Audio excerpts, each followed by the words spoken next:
ಮೈಸೂರು ದಸರಾ ಎಷ್ಟೊಂದು ಸುಂದರ. ನಿಜ ಅಲ್ವಾ? ಮೈಸೂರಿಗೆ ದಸರಾ ಟೈಮಲ್ಲಿ ಹೋಗಿ ಆ ಲೈಟಿಂಗ್ಸ್ ನೋಡೋದೇ ಒಂದು ಚೆಂದ.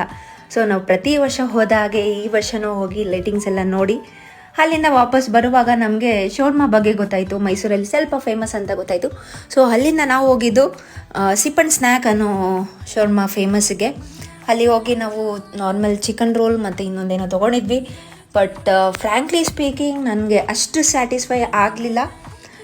ಟೇಸ್ಟ್ ಓಕೆ ಅನಿಸ್ತು, ಯಾಕಂದರೆ ನಮ್ಮ ಬೆಂಗಳೂರಲ್ಲೇ ತುಂಬ ಚೆಂದ ಶೋರ್ಮಾಸ್ ಎಲ್ಲ ಸಿಗುತ್ತೆ. ಅಲ್ಲಿಂದ ನಾವು RRRಗೆ ಡಿನ್ನರ್ಗೆ ಅಂತ ಹೋದ್ವಿ. ನಾವು ಡಿನ್ನರ್ ಮುಗಿಸಿ ಮೈಸೂರಿಗೆ ಗುಡ್ ಬೈ ಹೇಳೋ ಟೈಮ್. ಸೊ ಅಲ್ಲಿಂದ ನಾವು ಬ್ಯಾಂಗ್ಳೂರಿಗೆ ವಾಪಸ್ ರಿಟರ್ನ್ ಆದ್ವಿ. ಸೊ ನಿಮಗೂ ಈ ವಿಡಿಯೋ ಇಷ್ಟ ಆಗಿದ್ರೆ ಲೈಕ್ ಮಾಡಿ. ನಿಮಗೆ ಆ ಸಿಪ್ ಆ್ಯಂಡ್ ಸ್ನ್ಯಾಕ್ ಅನ್ನೋ ಶೋರ್ಮಾ ಬಗ್ಗೆ ಗೊತ್ತಿದ್ರೆ ಪ್ಲೀಸ್ ಕಮೆಂಟ್ ಮಾಡಿ. So see you all in the next video. Bye Mysuru. See you next year on Dasara.